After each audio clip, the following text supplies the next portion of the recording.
Enggak.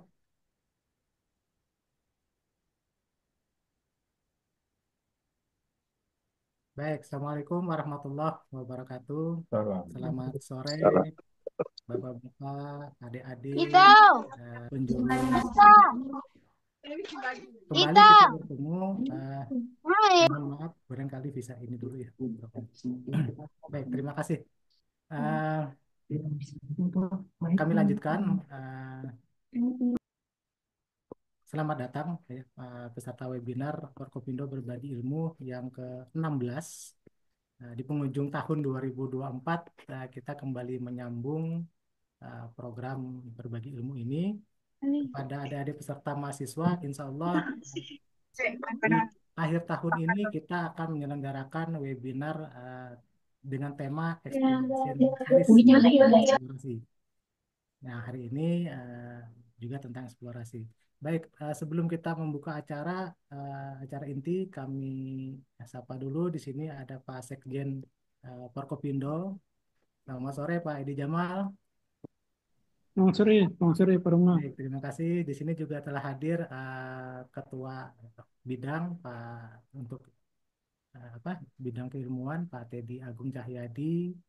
Kemudian ada Pak Dono Guntoro dan juga telah hadir pemateri kita Pak Andi Yahya. Selamat sore Bapak. Selamat sore, Pak. Baik, salam sehat semuanya. Mudah-mudahan selalu sehat ya.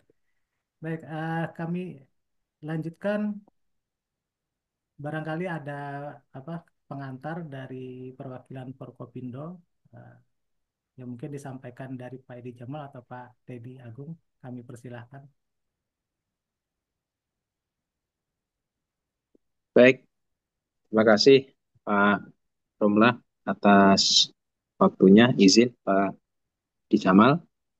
Assalamualaikum warahmatullahi wabarakatuh. Salam sejahtera untuk kita semuanya.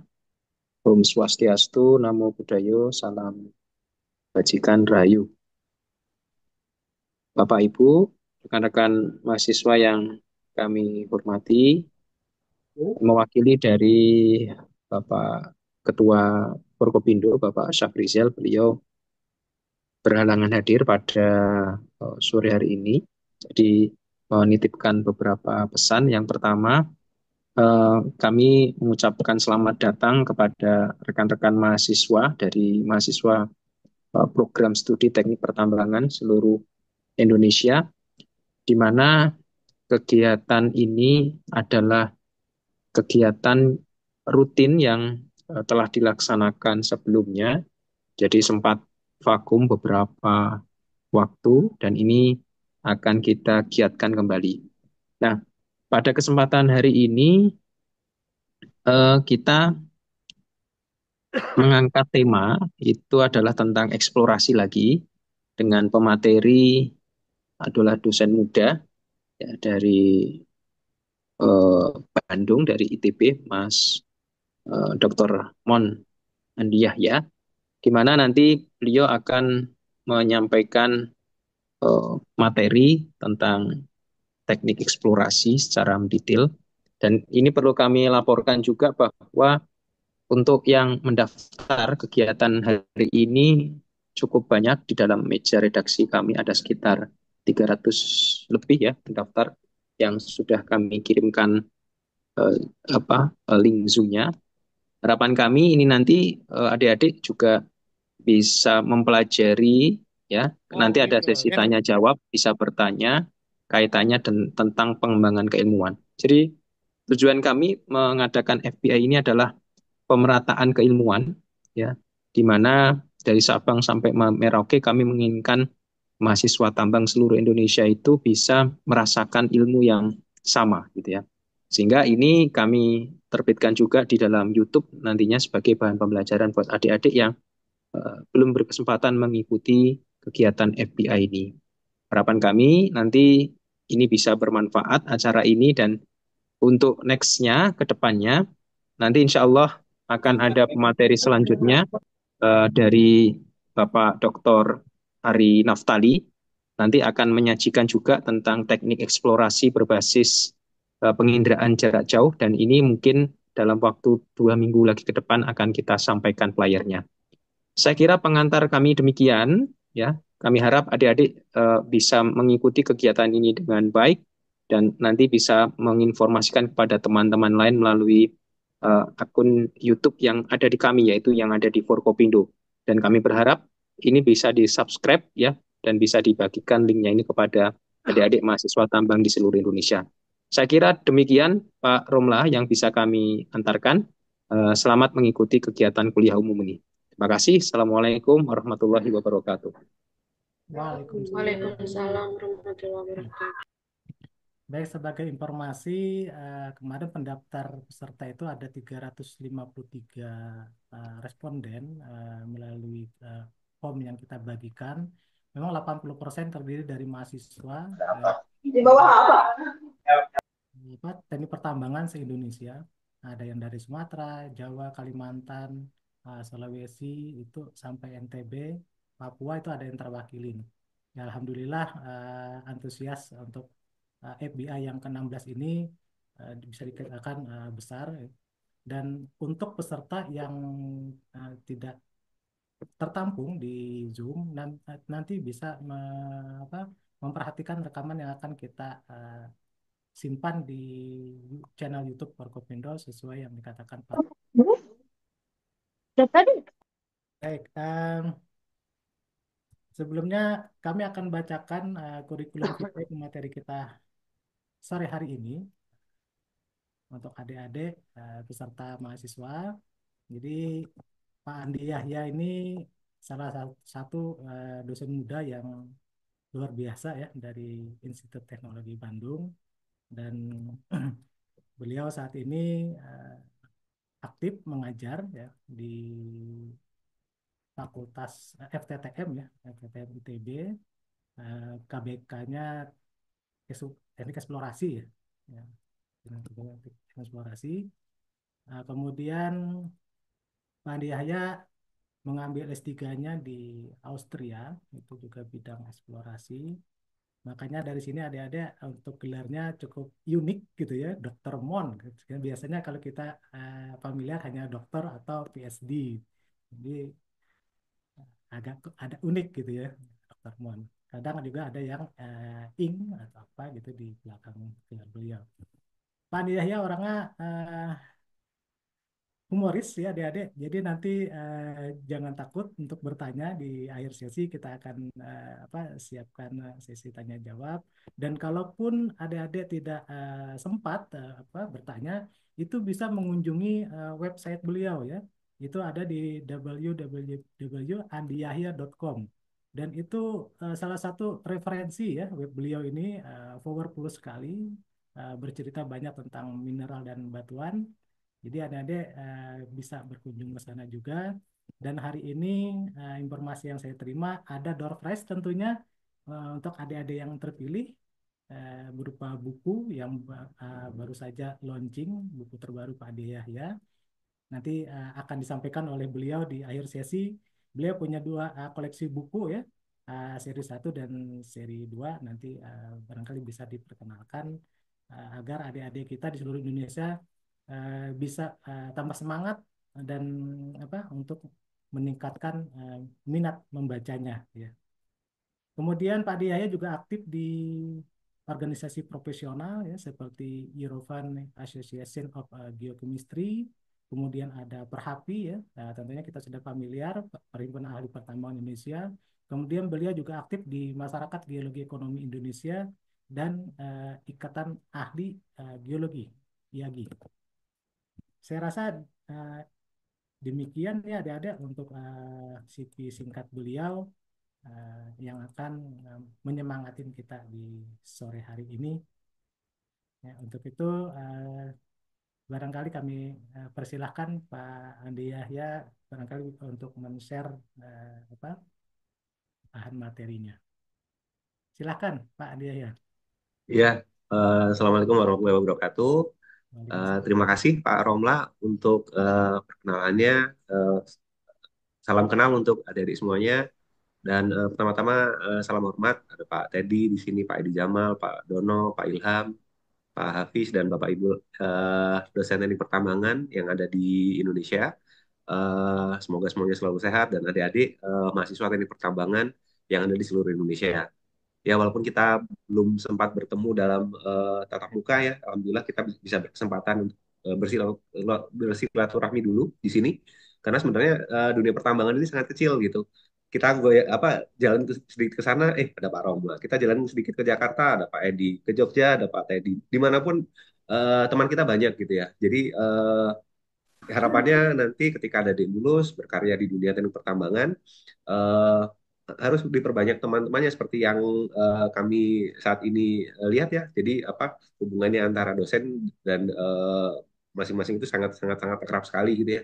Jadi harapannya nanti saya lihat di sini ada yang dari ULM, ada yang dari Umat, kemudian ada yang dari Sulawesi, dari Makassar, semuanya bisa saling akrab satu sama lain dan bisa menjalin komunikasi sehingga komunitas kita di dunia tambang ini semakin kuat.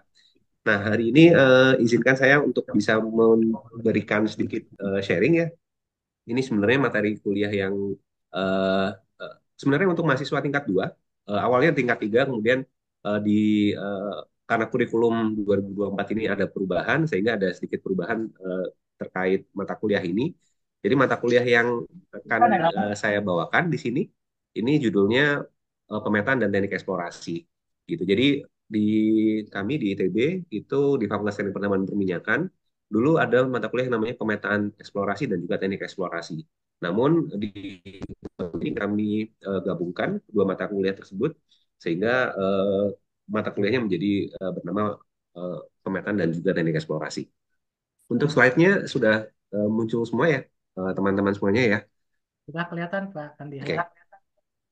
siap. Ya, tadi Pak Romla sudah menampilkan sedikit tentang tentang nama saya, kemudian di mana saya studi. Jadi ini sedikit informasi dari saya. Jadi nanti ketika adik-adik ingin mempelajari lebih dalam lagi terkait beberapa ilmu yang saya share di YouTube, itu bisa mengunjungi link YouTube saya yang ada di bawah sini. Kemudian di sini ini kebetulan beberapa mata kuliah yang dulu sempat di tapping waktu pandemi sudah saya simpan di sana. Dan saya sendiri ada dua buah buku yang berhubungan tentang pertambangan. Yang pertama mineralogi yang eh, dulu terbit di 2019 dan yang kedua adalah mineralogi terapan.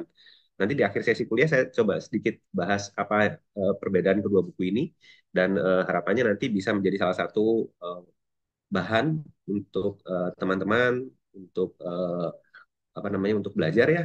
Karena kalau kita hanya mengandalkan AI, ChatGPT atau Gemini gitu, otak kita itu tidak terasa sehingga kita tidak tahu belajar secara teratur dari awal sampai akhir itu seperti apa. Tapi dengan membaca buku harapannya ilmu yang bisa didapat itu bisa lebih teratur sehingga tahu kira-kira mana yang harus dipelajari duluan, mana yang nanti gitu. Dan mata kuliah ini seperti yang saya sampaikan tadi, ini merupakan mata kuliah yang diajarkan untuk mahasiswa tingkat 2. Jadi biasanya akan diajar, ini mulai tahun 2024 ini diajarkan untuk tingkat 2. Jadi mata kuliahnya namanya pemetaan dan teknik eksplorasi, diajarkan oleh beberapa orang secara tim teaching. Ada Profesor Sabrizal yang kebetulan hari ini belum bisa hadir. Kemudian Pak Ari Naftali, seperti yang disampaikan Pak Teddy, akan memberikan materi tentang remote sensing ya. Jadi terlihat ini beliau eh, sedang menerbangkan drone sepertinya di daerah Belitung ya. Nah, kemudian ini saya sendiri dan ada juga Pak Tommy Alvin, Pak Dr. Tommy yang juga akan yang juga mengajarkan di mata kuliah ini. Nah, nanti selama slide saya menampilkan materi, eh, tidak perlu khawatir ya, nanti akan saya share salindianya. Jadi salindia ini harapannya bisa menjadi bahan ajar adik-adik, tapi mohon untuk tidak menyebarkan di internet ya. Jadi silakan digunakan untuk keperluan masing-masing. Oke, jadi apa saja yang akan kita bahas dalam silabus kali ini? Yaitu yang pertama kita akan melihat beberapa tentang apa itu tentang eksplorasi, bahwa eksplorasi itu mulai dari hal yang paling sederhana dulu yang kita sebut sebagai reconnaissance sampai nanti eksplorasi detail. Terus nanti eksplorasi itu juga akan bermacam-macam ya, sesuai dengan tipe endapan. Kemudian ada yang namanya metode eksplorasi langsung dan juga tidak langsung, peta, serta bagaimana nanti eksplorasi itu bisa dikombinasikan semuanya sehingga kita bisa mendapatkan sebuah desain kegiatan eksplorasi yang baik dan benar. Nah, ini semua merupakan materi kuliah yang diberikan dalam satu semester. Jadi tidak mungkin dalam 1 jam ini saya bisa memberikan semuanya. Sehingga untuk kali ini saya hanya akan menampilkan satu section saja. Dan dalam satu section ini juga hanya yang ditampilkan yaitu eksplorasi terkait eksplorasi langsung gitu. Jadi tidak semua metode eksplorasi yang ditampilkan dan ini hanya di bagian tertentu saja. Dan untuk itu kita lihat apa sih sebenarnya program yang kita lakukan untuk melakukan eksplorasi itu. Jadi secara sederhana eksplorasi itu merupakan sebuah kegiatan di mana kegiatan tersebut itu akan mendapatkan beberapa jawaban. Jawaban pertanyaan tentang apa yang kita eksplorasi, terus di mana eksplorasi tersebut, terus setelah kita tahu apa dan di mana, bagaimana cara melakukan eksplorasinya, dan terakhir nanti kita akan mengevaluasi kira-kira berapa besar sumber dayanya, bagaimana aspek keekonomiannya, dan juga nanti ketika seluruh aspek itu bisa kemudian tercakupi, maka bisa berubah dari sumber daya menjadi cadangan. Dan pengetahuan yang dibekali oleh Bapak Ibu teman-teman semuanya di kampus tentang geologi dasar, tentang mineralogi, tentang kristalografi, tentang perpetaan, itu jangan sampai dilupakan karena itu menjadi dasar untuk kita bisa melakukan kegiatan eksplorasi dengan baik dan benar. Jadi ada beberapa variabel untuk bisa melaksanakan eksplorasi ya. Ada variabel waktu, variabel dana, variabel pengetahuan, dan ini semua itu sangat bergantung dari tempat di mana endapan tersebut dicari. Biasa saja endapan itu bervariasi ya. Kita akan berbeda nih tekniknya kalau kita mengeksplorasi batu bara dengan misalkan kita akan mengeksplorasi emas, pasti akan berbeda tekniknya. Tapi ada kesamaannya, tapi nggak bisa semuanya akan kita lakukan secara bersama-sama. Jadi harus tahu detail apa yang akan kita lihat. Teknologinya juga akan berbeda. Terus kompleksitasnya emas pasti akan lebih sulit dibandingkan batu bara karena jumlahnya kan sangat kecil ya. Mungkin adik-adik udah belajar apa itu yang artinya part per million, apa yang artinya dinyatakan dalam persen gitu ya. Nah itu apa namanya akan berbeda semua. Makanya pengetahuan tentang ilmu-ilmu dasar itu yang kemudian kita pakai untuk melakukan eksplorasi. Dan ini semua yang dipelajari di kampus masing-masing ya. Jadi knowledge itu adalah hal yang kita dapatkan di kampus. Nah, kalau dana ini hal yang nggak bisa kita dapatkan. Jadi kita bisa mengandalkan apakah dari investor, baik itu investor dari bank, ataupun investor dari pribadi, atau dari perseroan. Kemudian ini semua yang kemudian akan kita kemas dalam sebuah periode eksplorasi dan itu mempunyai waktu tertentu. Jangan sampai nanti kita misalkan eksplorasi ya, karena kita passionnya di eksplorasi, kita eksplorasi terus. Jangan-jangan ujung dari kegiatan eksplorasi itu adalah data, dan data itu yang kemudian bisa kita bawa untuk bisa mendapatkan sumber daya. Sumber daya itu kemudian berubah menjadi cadangan. Jadi constraint dari waktu ini merupakan batasan dari kegiatan eksplorasi. Gitu. Jadi knowledge ini yang didapat di kampus, dana ini yang didapatkan ketika misalkan kita melakukan eksplorasi, maka kita perlu sumber dana. Nah, ada 3 komponen penting yang selalu kami di TB tekankan ya kepada mahasiswa kami yang bisa kita berikan itu adalah explorernya, yang bisa kita didik adalah explorernya. Tapi hal yang nggak akan bisa kita dapatkan, yang nggak bisa langsung didapatkan adalah luck-nya. Jadi explorer ini adalah uh, kita semua, orang yang melakukan eksplorasi. Money ini datangnya dari luar, sedangkan luck, ya ini hal yang nggak bisa kita tahu dari mana asalnya. Jadi kalau misalkan seorang mahasiswa tambang ya, dia nggak dibekali apa-apa, dia hanya bermodal sepatu lapangan, helm, ya, topi, terus dia jalan aja, tanpa dia tahu tahu pengetahuan tentang ilmu tambang, tentu dia tidak akan tahu bahwa di bawahnya ini ada suatu material berharga yang sebenarnya bisa diambil ataupun ditambang. Tapi dengan bekal ilmu, pengetahuan, kemudian dengan bekal teknologi, dengan bekal apa namanya peralatan di sini bawa palu, bawa helm, kemudian bawa tas, ransel, udah mulai kelihatan serius ini. Terus bawa detektor. Nah, waktu jalan ternyata dia dapat nih, titit, sensornya berbunyi. Berarti di sanalah target dari eksplorasinya, target dari yang hal yang kita cari yaitu ininya. Jadi kalau misalkan tanpa dibekali itu semua, tentu akan mustahil untuk kita bisa mendapatkan bahan galian yang ada di bawah kita. Makanya inilah yang bisa kita ajarkan di kampus. explorernya yang bisa kita didik. Tapi money sama luck ini adalah hal yang di luar kita semua, sehingga komponen untuk suksesnya sebuah kegiatan eksplorasi, explorer, money, and luck gitu. Nah, kita sekarang masuk ya. Jadi untuk itu, untuk menuju ke arah sana, eh, nanti kita akan belajar ya. Dalam pertemuan kali ini kita melihat ada yang namanya eksplorasi langsung. Nah, 2 minggu lagi saya dengar dari Pak Teddy katanya Pak Ari Naftali akan menjelaskan tentang metode eksplorasi yang menggunakan remote sensing, artinya dengan menggunakan citra satelit. Dan itu yang kemudian kita masukkan ke dalam eksplorasi yang tidak langsung. Jadi untuk yang eksplorasi langsung, itu artinya kita bisa melihat endapannya langsung, kita kontak dengan objeknya, kemudian kita bisa melakukan pengamatan langsung secara fisika, dan kita bisa mengamati dengan megaskopis ataupun dengan mikroskopis. Jadi kalau bayangannya ya, kita bisa memegang langsung endapannya, kemudian kita bisa melihat dengan menggunakan loop, kita bisa memegang dengan menggunakan apa namanya dengan peralatan kita, dengan alat-alat kita. Nah, ini yang kemudian kita masukkan sebagai metode eksplorasi langsung. Nah, nanti saya akan membahas beberapa jenis ya, yang sederhana saja karena saya asumsikan di sini adik-adik semua mungkin belum pernah mempelajari ini semua, tapi kalau mungkin sudah mempelajari ya ini untuk refreshing ya. Jadi saya akan menjelaskan yang sederhana saja tentang pemetaan, ada yang namanya pembuatan uji sumur, paritan, serta pemboran. Dan ini yang kemudian kita laksanakan dalam tahapan yang namanya kita sebut sebagai tahapan prospeksi. Kemudian yang membedakan antara eksplorasi langsung dengan tidak langsung, itu yang sebelah kanan ini, eksplorasi langsung ini rata-rata membutuhkan teknologi yang lebih sederhana dibandingkan yang sebelah kiri. Tapi terlepas dari itu semua, kadang-kadang kita memerlukan kombinasi keduanya, jadi nggak bisa, oh karena ini murah, berarti kita laksanakan ini aja. Nah, jangan kayak gitu. Tapi kita harus tahu ada kelebihan, ada kekurangan dari masing-masing metode tersebut, dan harus kita combine, supaya target eksplorasi yang kita dapatkan itu bisa sukses. Dan yang membedakan lagi, kalau yang sebelah kanan ini waktunya lama, karena banyak memerlukan kegiatan fisik, dan biayanya juga perluasnya itu mahal, sedangkan yang sebelah kiri ini relatif murah. Dan ketelitiannya ini tinggi karena sifatnya adalah pembuktian. Kita langsung melihat objek itu di lapangan, kemudian kita kontak langsung, maka biayanya umumnya relatif tinggi karena nanti memerlukan pembuktian.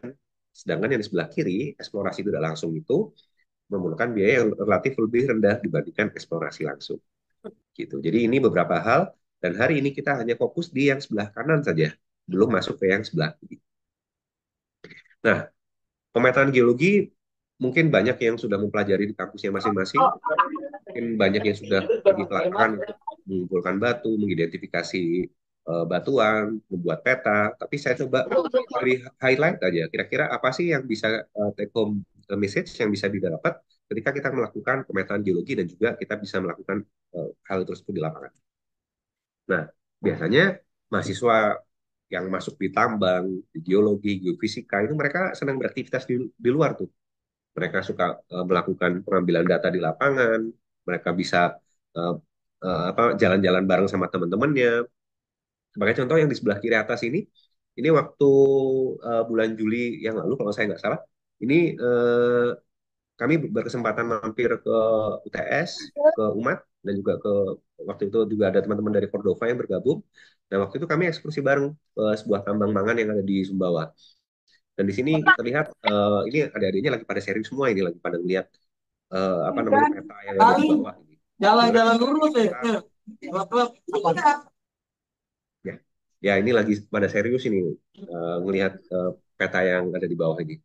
Nah, kalau yang di sebelah kanan ini ada beberapa orang yang sibuk melihat ini alat yang namanya geolistrik. Jadi ini yang sebelah kanan ini ada yang namanya alat geomagnet, dan ini rata-rata semua aktivitas yang ada di lapangan itu berawal dari eh, data pemetaan geologi. Dan nanti setelah ini, apa sih selanjutnya? Jangan hanya nanti kita melakukan pengambilan data di lapangan saja, melakukan eksplorasi geofisika, kita mengambil data batuan, data sampel, mineral, tapi kita nggak tahu apa berikutnya. Makanya kita di kampus, ataupun dimanapun nanti adik-adik bekerja, itu diajarkan untuk bisa teratur nih. Jadi setelah melakukan field work, tentu akan dilakukan kompilasi data, kemudian diedit apa saja kira-kira data yang diperlukan di sana, baru kemudian kita tuliskan apa yang hasilnya gitu. Jadi ini semua jangan orang itu dia senang jalan-jalan aja, tapi ketika suruh bikin report kurang gitu. Nah, jangan, kita harus menjadi orang yang komplit ya. Jadi ke lapangan dia mengkompilasi data oke, menuliskan dan juga bisa mempresentasikan. Itu adalah apa namanya ya seorang eh, ahli teknik pertambangan yang komplit gitu ya. Jangan jangan secara parsial. Nah, sebagai contoh saya tunjukkan bagaimana kisah kesuksesan eksplorasi dari tambang yang awalnya cuma dilihat seperti ini ya saja pada tahun 1930-an.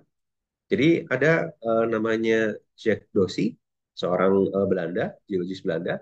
Waktu itu dia melakukan ekspedisi Kartens dan dia melihat ada apa namanya? Ada batuan yang berwarna gelap yang dia lihat seperti ini. Jadi batuan ini berbeda dengan yang lain, berbeda dengan yang ada di batuan kanan kirinya. Dan ketika datang lagi ke sana, sebenarnya ini adalah yang kemudian menjadi cikal bakal tambang yang ada di Tembagapura. Nah, dari temuan ini baru kemudian akhirnya dilakukan pemetaan geologi yang lebih detail lagi, ternyata didapatkan banyak prospek yang jauh lebih besar dibandingkan temuan awalnya yang ada di Ashburn gitu. Dan itu semua kemudian digambarkan oleh Dozy dalam sebuah diagram. Dan diagram ini terlihat sederhana sekali. Kita melihat di sini ada tambang, ada prospek yang namanya Erzberg, ada yang namanya DOM atau Deep Ore Mine, yang ini berwarna kehitaman seperti ini. Dan setelah ditambang, singkapan itu kemudian sudah berubah menjadi open pit. Jadi open pit ya bentuknya seperti corong gitu ya. Yang ternyata setelah menemukan Erzberg ini, ditemukan ada namanya Gunung Biji Timur dan juga endapan yang lebih besar lagi yang namanya Grasberg. Dan itu semua pasti mulainya dari scratch, dari orang yang datang ke lapangan kemudian mencatat itu semua. Dan ini jangan pernah ditinggalkan bahwa menggambar, kemudian mencatat, menuliskan itu hal yang penting. Nah, apa yang dilihat oleh Dozy tadi sebenarnya adalah singkapan. Jadi singkapan tadi adalah bagian dari tubuh batuan yang sudah mengalami mineralisasi dan juga alterasi. Dia tersingkap di permukaan, ada bagian yang masih fresh, ada bagian yang mungkin lapuk, dan dia belum berpindah. Gitu. Jadi kalau misalkan udah berpindah itu bukan lagi singkapan, tapi itu tempatnya masih ada di sana. Artinya kita sebut sebagai in situ. Dan ketika kita melihat, nanti kita bisa langsung mempelajarinya. Maka ini adalah definisi yang secara lengkap dari singkapan. Nah, dari 4 pengertian ini, ketika kita ingin mencari dan juga melihat apa sih singkapan tersebut dan apa saja yang perlu dicatat, yang pertama ya tentunya adik-adik belajar mencatat dengan menggunakan GPS, dengan menggunakan teknik seperti kompas, dengan tali kompas ini untuk menentukan titik pengamatan. Jadi ini merupakan poin yang harus adik-adik pahami, terutama adik-adik ini kan pada teknik pertambangan semua ya. Jadi harus bisa menggunakan GPS. Kemudian harus bisa memahami kondisi singkapan. Jadi pengetahuan tentang geologi dasar itu juga perlu untuk bisa tahu apa saja yang bisa kita lihat dari singkapan tersebut gitu. Contohnya misalkan ada sebuah tambang yang ada di mana? Di Halmahera. Ini adalah asal mula dari discovery vein yang ada di sana. Jadi ketika melihat di sana ya kita lihat di sini ada yang berwarna putih, ada yang berwarna hijau, ada yang berwarna kecoklatan. Nah ini pengetahuan-pengetahuan tentang kristalografi, tentang mineralogi ini harus di-remind lagi. Ini kira-kira mineral yang warnanya putih kekerasannya berapa ya? Mineral yang berwarna hijau ini apa ya? Jadi itu yang kemudian menjadi dasar untuk kita bisa mendeskripsikan singkapan yang kita lihat. Dan juga setelah dideskripsi maka kita harus mencatat, merekam gitu, dicatat dengan cara menulis dan kadang-kadang perlu kita buat sketsa gitu ya. Jadi sketsa itu ya bisa dibuat dengan singkat ya, misalkan ini waktu di Gunung Kelut ya, mungkin kalau ada adik pernah ke Kediri. Nah ini kita bisa membuat sketsa sederhana saja untuk membuat seperti ini. Atau kalau yang sekarang pada senang pakai tablet, pakai gadgetnya masing-masing, itu bisa membuat sketsa sederhana yang seperti ini, yang seperti yang saya gambarkan di sebelah kanan. Jadi ini kita punya beberapa batuan yang berbeda-beda, dan itu yang kemudian kita bisa simpan di dalam buku sketsa kita. Kenapa sketsa itu penting? Karena kalau kita mengambil foto, mungkin cuma sekitar 3 sampai 4 5 detik udah selesai fotonya. Tapi dengan kita masuk dengan menggoreskan tulisan kita, gambar kita, maka kita bisa lebih eh, mengerti apa yang sedang kita lihat sekarang. Dan tentunya setelah melakukan itu semua, kita bisa mengambil contoh ataupun sampel untuk bisa kita uji nanti di laboratorium. Jadi di singkapan bisa dilihat misalnya seperti ini di tepi jalan ataupun yang diduduki oleh kawan ini ya. Yang kita lihat ya singkapan itu posisinya harus in situ. Dia belum berpindah ke tempat yang lain. Contohnya kalau di sini kita melihat ada perlapisan batu lempung yang relatif tegak. Di sini juga sama perlapisan batu yang namanya kita lihat ini ada batu lempung, kemudian ada yang namanya batu pasir, yang kemudian inilah yang kemudian bisa kita catat perlapisannya, kita bisa catat ketebalannya, yang itu kemudian bisa kita gunakan untuk melakukan eksplorasi. Dan di mana untuk mencari itu semua, ya puncak bukit itu adalah tempat terbaik, kemudian pada aliran sungai, dinding lembah, ataupun pada bukan-bukan yang dibuka oleh aktivitas manusia gitu. Jadi misalkan sumur ataupun pada parit ataupun pada tambang yang udah ada. Misalkan kita eh, adik-adik diminta untuk mencari di mana singkapan eh, endapan apa namanya endapan emas gitu ya. Ya, coba kita lihat ada nggak tambang-tambang emas yang ada di kanan kirinya. Coba kita lihat di sana bentuk singkapannya seperti apa dan mungkin itu bisa diaplikasikan di tempat yang baru. Jadi contohnya di dasar aliran sungai yang seperti ini, kita bisa lihat pada saat batuan itu kemudian lapuk, kemudian bisa terbawa, nanti kita bisa lihat secara jelas batuan itu tersingkap di sungai. Kemudian ataupun di atas bukit, seperti yang kita lihat di sini, ini di daerah yang namanya Padalarang, di sekitar Bandung.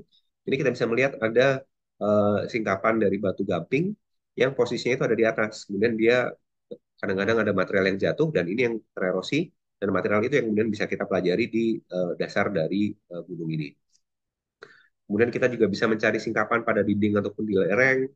Ini beberapa contohnya ataupun pada bukaan manusia. Sebagai contoh yang di sini ketika akan dibuat jalan, ternyata waktu dibuka jalan itu ada singkapan batu bara. Jadi rezeki itu. Jadi sambil melakukan pembukaan jalan, terus ternyata dapat singkapan juga batu bara. Jadi ini beberapa tempat di mana kita bisa mencari singkapan. Nah, apa saja yang bisa dicatat? Ya, tentunya adik-adik udah belajar tentang eh, geologi, tentang struktur. Maka catatlah selengkap mungkin apa yang bisa dicatat. Sebagai contoh di sini, ini ada batuan yang berwarna putihan, ini yang namanya andesit, yang berwarna kuning ini namanya ignimbrite. Nah, dicatat selengkap-lengkapnya. Andesit yang berwarna putih keabu-abuan, mempunyai tebal berapa, kemudian kalau bisa diukur pelapisannya ya kita ukur. Ignimbrite relatif hancur, dan seterusnya seperti itu ya. Seperti yang saya tuliskan di sebelah kiri bawah ini. Jadi di sini kita lihat ada batu bara, tapi batu bara ini berlapis-lapis dengan gambut. Dipnya relatif tegak, kemudian batuan pengapitnya itu apa nih? Gitu. Nah, setelah kita sudah melakukan foto itu semua, coba kita gambarkan secara sederhana saja di bukunya, supaya nanti selain kita mengambil foto, kita dapat sense untuk apa yang kita lihat itu. Dengan kita menggambar itu, kita akan selalu ingat gitu apa yang sudah kita amati di lapangan. Dan itu yang kemudian beberapa hal yang perlu dicatat. Kemudian apakah ada fracture-nya atau rekahannya atau enggak? Kadang-kadang di lapangan kita perlu melakukan yang namanya scan line. Dan nanti adik-adik kalau udah belajar mekanika batuan, belajar geoteknik, nah selagi melakukan pemetaan geologi itu juga bisa melakukan hal-hal seperti ini. Gitu. Jadi sekaligus mencatat data, sekaligus juga mengambil data yang kira-kira nanti diperlukan untuk keperluan berikutnya. Kita juga bisa mencatat adanya data struktur. Jadi, jangan hanya terfokus pemetaan geologi, hanya mengambil data-data yang sifatnya geologi saja.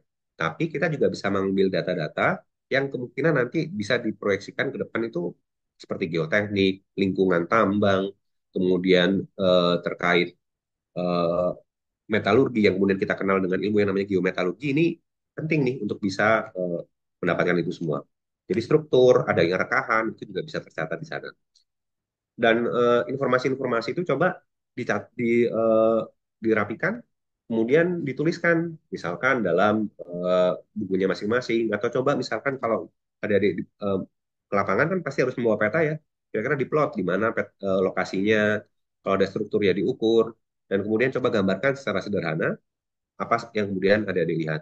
Dan itu yang kami ajarkan di ITB, di Teknik Pertambangan.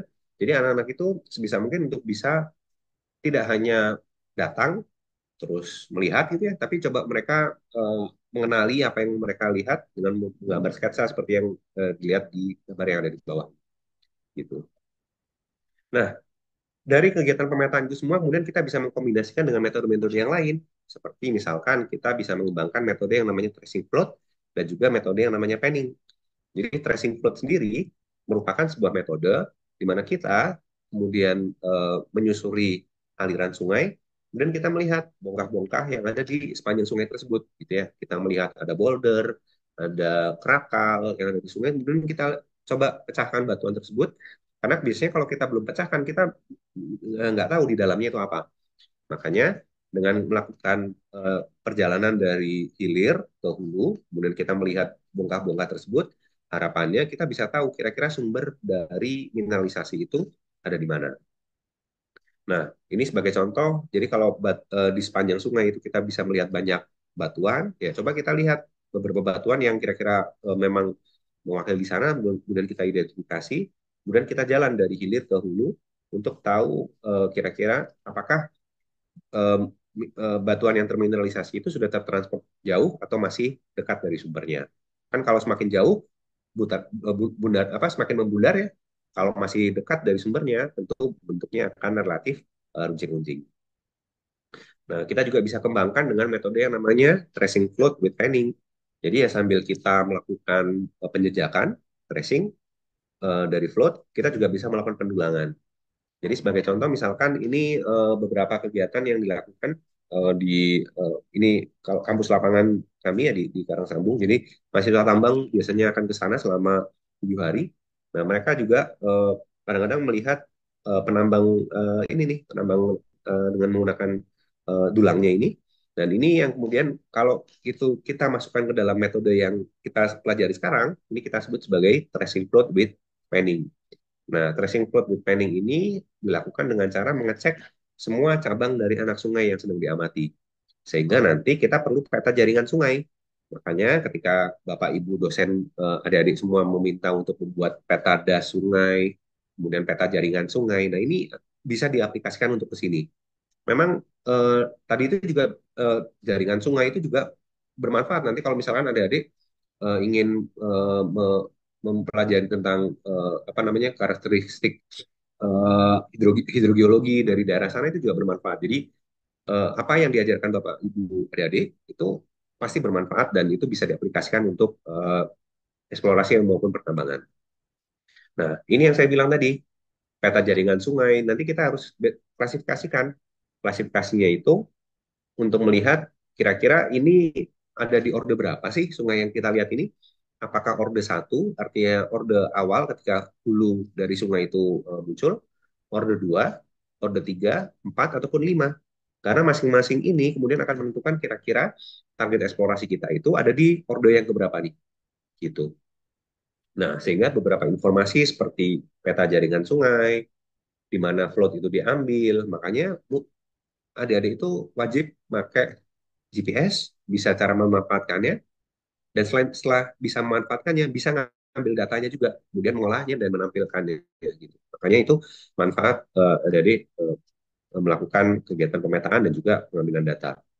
Terus kita juga lihat apakah setelah kita dulang, kemudian kita lakukan apa namanya pendulangan tadi, ini terminalisasi atau tidak sih?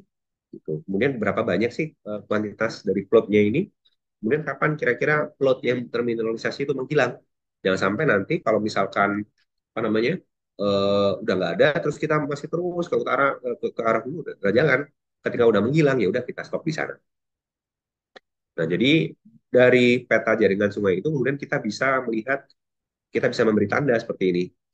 Jadi kalau area-area tersebut tidak mengalami mineralisasi, ya kita tinggal berikan kode yang berwarna hitam seperti ini.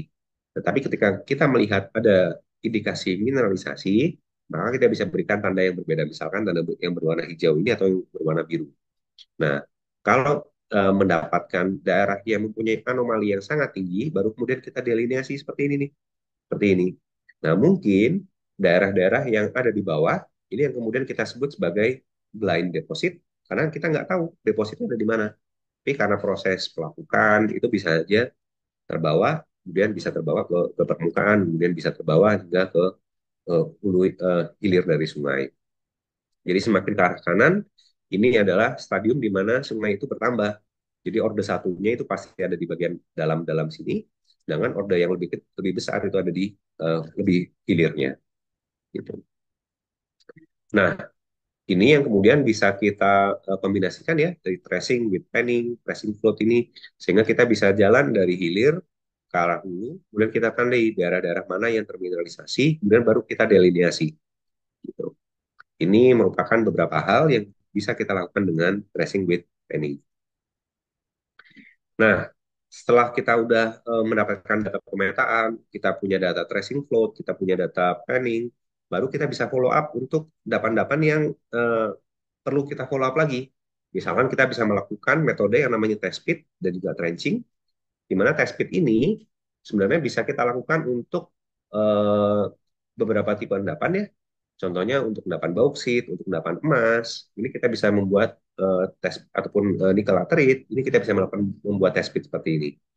Jadi besarnya mungkin 80 sampai 100 cm, tapi kadang-kadang ada juga yang cukup besar ya.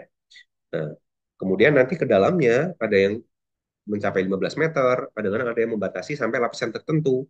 Misalkan kalau kita ingin melakukan eksplorasi bauksit, ya ketika sudah didapatkan endapan kaolin, nah kita stop test pitnya gitu. Ataupun kalau pada endapan nikel laterite, sering kali itu test pit dibuat sampai ke batuan dasarnya. Karena dengan asumsi di bawah batuan dasar itu tidak ada lagi mineralisasi dari nikel. Jadi ini beberapa metode yang kemudian bisa kita kombinasikan untuk bisa mencari endapan seperti endapan nikel, kemudian mencari endapan apa tadi bauksit seperti itu. Nah, tapi harus berhati-hati ya ketika nanti melakukan tes speed. Karena nanti coba dilihat, adik-adik itu akan lulus dari teknik pertambangan, itu akan menjadi engineer gitu ya. Jadi bukan lagi adik-adik yang akan menggali lubang ini, tapi adik-adik akan menjadi pemimpin gitu. Nah, makanya pemimpin itu harus bisa mengarahkan anak didiknya, mengarahkan yang dipimpin gitu ya. Jangan sampai nanti ketika membuat test pit ternyata ada gas berbahaya, ada gas CO2, ada gas H2S, kemudian nanti malah tertimbun gitu. Makanya harus dilakukan dengan kehati-hatian. Sehingga ketika nanti sudah terbentuk test pit tersebut, maka kemudian kita bisa masuk dan melakukan sampling.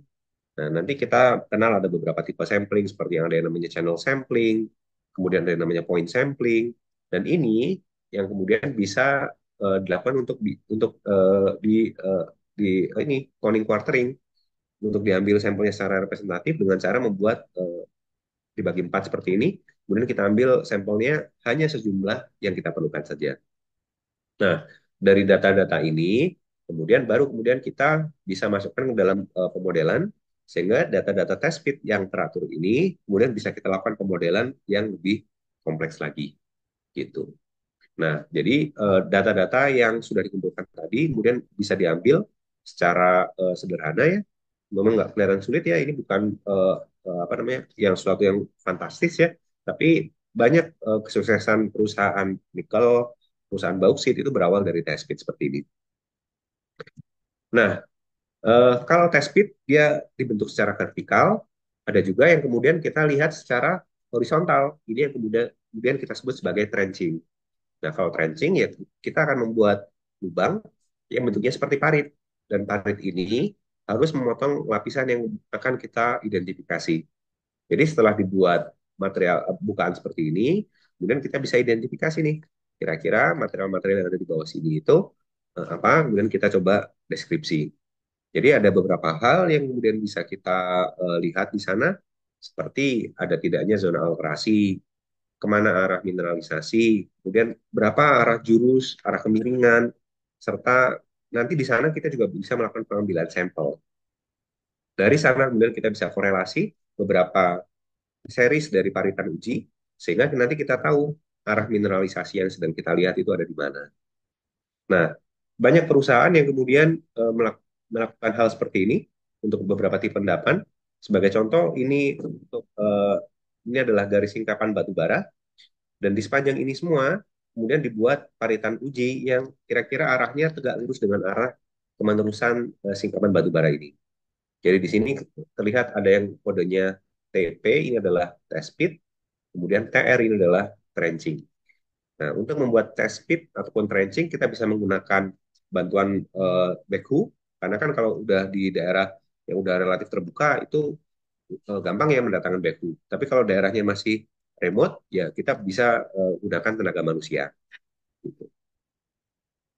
Nah, ini beberapa contoh kesuksesan dari eksplorasi ketika kita melakukan trenching dan juga test pit. Nah, sebagai contoh di sebelah kiri ini ada kegiatan trenching untuk melihat anomali dari endapan emas yang ada di Australia. Dan ketika dilakukan pembuatan trenching seperti ini, seorang explorer ataupun geologis itu kemudian bisa mengidentifikasi seluruh material yang ada di sini untuk melihat kira-kira apakah ada batuan yang kemudian bisa uh, teridentifikasi sebagai mineralisasi yang ada di sana. Nah, kalau yang di sebelah kanan ini adalah sebuah tambang yang ada di Maluku Utara, yang ada di daerah yang namanya deposit yang namanya Gosowong. Nah, kesuksesan dari Gosowong di tahap awal ketika mereka melakukan eksplorasi greenfield, itu mereka membuat trenching di beberapa tempat. Nah, di sini terlihat ini ada trenching 25 meter, kemudian menghasilkan emas 45 gram per ton. Di sini kemudian ada trenching yang semua yang berarah ini bisa dilihat ya, trenchingnya dan juga kadar yang dihasilkan. Makanya trenching ini umumnya dibuat tegak lurus arah mineralisasi, dan kemudian untuk melihat ini semua itu perlu kita buat galian-galian seperti ini. Nah, ini jadi kesuksesan dari Gosowong itu mereka melihat di sana ada trenching satu, itu mereka mendapatkan emas sekitar 3 gram per ton, 4,7, tetapi semakin ke arah selatan ternyata trenchingnya menghasilkan kadar yang lebih tinggi, mencapai 50 gram per ton. Sehingga ini yang kemudian menjadi discovery mereka ketika mereka melakukan eksplorasi di awal 90-an. Nah, ini contoh untuk trenching di endapan bauksit. Jadi kita bisa melihat berbagai jenis profil bauksit. Nah, ini nggak semuanya ditambang nih. Hanya profil-profil tertentu yang membawa bauksit lah yang kemudian ditambang. Jadi di sini kita bisa melihat di sini ada profil dari horizon A, kemudian horizon B, horizon C. Nah, ternyata endapan bauksit itu hanya ada di horizon C saja. Gitu. Jadi inilah yang kemudian menjadi komoditi tambang, karena semakin ke atas ini ternyata dominan masih mineral-mineral lain yang kemudian masih belum bernilai ekonomis. Nah, setelah kita udah mendapatkan itu semua, maka kita bisa memfollow up data-data yang sudah kita kumpulkan tadi dengan melakukan pemboran eksplorasi. Nah, jadi pemboran eksplorasi ini adalah merupakan suatu kegiatan dari kegiatan eksplorasi langsung dan juga tidak langsung. Nah, dari sana akhirnya kita bisa tahu, kita bisa membuktikan indikasi-indikasi anomali yang tadi sudah ditentukan dengan menggunakan geofisika mungkin, atau dengan menggunakan pemetaan, baru kemudian kita lakukan drilling, sehingga nanti kita akan mendapatkan beberapa data seperti geometri, kemudian apakah ada singkapan informasi tentang kadar, kemudian batuan pengapitnya, waste-nya, dan lain-lain. Nah, ketika kita lakukan pemboran eksplorasi, maka kemungkinannya kita bisa mendapatkan yang namanya core, ada juga yang mendapatkan cutting. Nah, core sendiri itu bentuknya seperti ini, sedangkan kalau cutting ini bentuknya yang ada di atas ini. Nah, ini semua kenapa bisa berbeda yang atas dengan yang bawah? Karena metode yang digunakan untuk melakukan pemboran ini berbeda. Yang atas ini kita lakukan metode yang namanya open hole ataupun non coring. Biasanya ini dilakukan untuk di tahap-tahap pilot tahap awal, sehingga data ini itu umumnya biayanya itu relatif rendah dan akurasinya juga rendah. Kalau untuk mendapatkan akurasi yang lebih detail, misalnya kita pengen tahu data geoteknik, kita pengen dapat analisa yang lebih representatif, maka kita harus melakukan pemboran seperti yang ada di bagian bawah ini. Yang kemudian ini yang kita sebut sebagai pemboran dengan metode dengan teknik untuk mendapatkan full coring. Nah, kombinasi keduanya ini yang kita sebut sebagai touch coring atau partial coring. Jadi pertama kita bor dulu dengan menggunakan metode open hole, baru setelah menembus lapisan yang kita cari, mata bornya kita ganti, kemudian dilanjutkan pemboran lagi sehingga kita mendapatkan inti dari inti bor yang dicari. Setelah inti tersebut material tersebut menghilang, baru kita ganti lagi dengan metode yang namanya open hole. Ini yang kemudian kita sebut sebagai metode touch coring. Nah, di sini kita bisa lihat juga pemboran itu bisa bermacam-macam nih. Ada yang metodenya yang kita sebut sebagai bor bangka. Jadi ini orang yang naik ke sini itu berputar, sehingga ketika dia berputar dia bisa mengambil mata bor ini, bisa mengambil, mengeluarkan material yang dibor, ataupun kalau inginnya cuma membuat lubang saja, ini bisa menggunakan metode yang namanya bor tumbuk seperti ini gitu. Jadi ini contoh kegiatan eksplorasi dengan menggunakan bor tumbuk, tapi biasanya ini jarang digunakan untuk kegiatan eksplorasi. Biasanya kalau misalnya kita ingin membuat uh, lubang untuk data pemantauan radon gitu, kita bisa menggunakan ini. Tapi biasanya ini jarang digunakan untuk eksplorasi. Nah, untuk yang biasa dilakukan untuk eksplorasi mineral dan batu bara itu ada di sini ya, yang namanya bor bangka, kemudian pemboran itu bisa miring, bisa tegak seperti ini, dan ini tergantung dari tipe-tipe endapannya. Jadi nggak bisa kalau misalnya endapannya lunak, kita pakai bor yang seperti ini, nah ini nggak bisa. Kita hanya bisa menggunakan dengan metode yang seperti ini. Nah, Indonesia sendiri mempunyai prestasi ya masalah pemboran ya. Jadi kalau mungkin adik-adik pernah dengar ada perusahaan yang namanya Sumbawa Timur Mining, dan di sana itu kegiatan pemborannya itu sangat dalam sekali. Dulu pertama kali ditemukan tahun 2013-an, itu pemborannya sampai 1.300 meteran. Dan sekarang di tahun lalu 2023 itu mereka melakukan pemboran sampai 2050 meter dan itu sangat dalam sekali gitu. Jadi setelah kita lakukan pemboran, kemudian kita bisa mengkompilasi data. Sebagai contoh, ini technical report dari PT Freeport Indonesia. Jadi mereka sudah banyak melakukan pemboran baik di permukaan maupun di underground. Dan ketika dikompilasi dengan data kadar, bentuknya seperti ini. Ataupun yang ini di sebelah kanan, ini kegiatan pemboran yang dilakukan oleh PT Sumbawa Timur Mining. Pemborannya juga spesial nih. Dia melakukan pemboran yang relatif mempunyai ini bisa miring seperti itu ya. Dan ini biasanya dilakukan di perminyakan, tapi ini dilakukan untuk komoditi mineral. Gitu. Pak Romla, waktu saya berapa lama lagi Pak Romla? Supaya nggak kelewatan.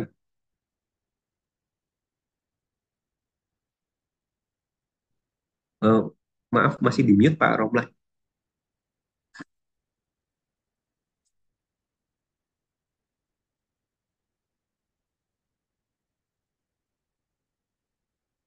Eh, Masih ada, Pak.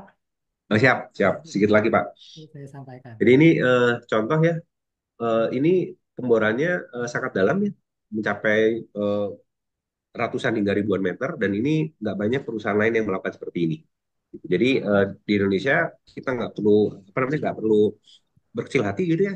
Nah, kita juga punya beberapa inovasi yang itu juga merupakan uh, ini juga apa namanya milestone buat kita. Nah, setelah Sumbawa Timur Mining ini dilakukan pemboran, nah baru mereka mendapatkan ore-nya itu di kedalaman hampir 500 sampai 600 meter. Jadi bisa bayangkan ya 500 meter pertama itu kosong semua. Jadi ini yang kemudian menunjukkan bahwa semakin ke arah sekarang ini eksplorasinya tantangannya semakin sulit. Jadi ini setelah kita mendapatkan data-data pemboran, baik itu yang sifatnya vertikal ataupun yang miring, baru kita bisa melakukan pembuatan domain. Makanya ketika nanti adik-adik mungkin di tingkat 3 atau tingkat 4, Bapak Ibu dosennya mengajarkan untuk membuat penampang geologi, kemudian belajar tentang apa itu alterasi, nah itu jangan sampai ditinggalkan karena ini adalah basic kita sebagai sarjana teknik pertambangan, terutama juga membuat model 3D, bagaimana nanti kita membuka tambang apakah metode open pit atau underground, ini sangat tergantung dari model-model dan juga akuisisi data di lapangan tadi. Nah, jadi ini tadi saya sempat sebut endapan yang ada di Sumbawa. Nah, ini bisa kita lihat ya. Ini adalah permukaan. Nah, semua yang termineralisasi dengan kadar copper lebih dari 0,3% itu hanya ada di lingkaran-lingkaran yang ada di sini. Nah, kita bisa bayangkan dari awal ngebor sampai 500 sampai 600 meter itu masih kosong semua. Baru ornya ini dijumpai di dalaman yang lebih tinggi gitu. Jadi ini yang menjadi tantangan kita.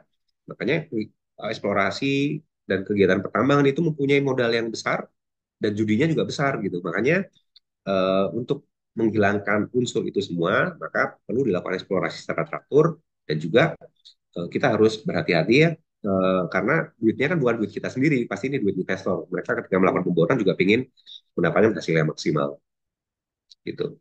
Nah, ini yang kemudian saya antarkan tantangan bukan lagi buat saya karena masa depan dunia tambang ini ada di adik-adik semuanya gitu ya. Sekarang kegiatan eksplorasi, kegiatan pertambang itu menjadi lebih sulit karena saat ini yang mudah-mudah itu udah ditambang oleh angkatan-angkatan sebelum-sebelumnya. Sehingga yang tersisa sekarang ini endapan-endapan yang relatif inaccessible dan itu tertutup oleh cover yang tebal. Kemudian rasio eksplorasi dengan discovery ini masih rendah. Terus juga kadar itu lama-lama makin berkurang.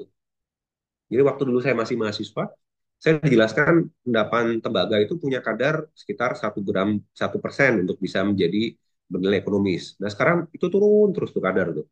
Karena apa, permintaan tembaga, permintaan logam itu tinggi sekali. Dan ini yang menjadi tantangan eksplorasi ke depan. Dan makin kompleks komposisi mineralnya, metodenya juga makin kompleks. Jadi kalau adik-adik nanti belajar pengolahan, nah ini yang belajar yang betul itu karena metodenya itu akan lebih kompleks karena yang akan kita pisahkan itu emas-emas yang ukurannya tipis-tipis seperti ini. Jadi metode-metode yang seperti yang ini itu harusnya udah mulai kita shifting dan kita bisa melihat kira-kira ke depan tantangan itu harus dijawab dengan seperti apa. Sehingga nanti kalian adik-adik itu geologis, mineralogis, ahli tambang itu juga bisa mendapatkan ilmu pengetahuan dasar tadi dan coba untuk bisa menggabungkan satu sama lain. Dan ketika bisa menggabungkan satu sama lain, maka kita bisa menguasai ilmu yang namanya apa namanya ilmu tambang secara komprehensif. Dan salah satunya ini ada yang kita lihat ada yang namanya geometalurgi dan itu semua merupakan tantangan dari adik-adik semuanya.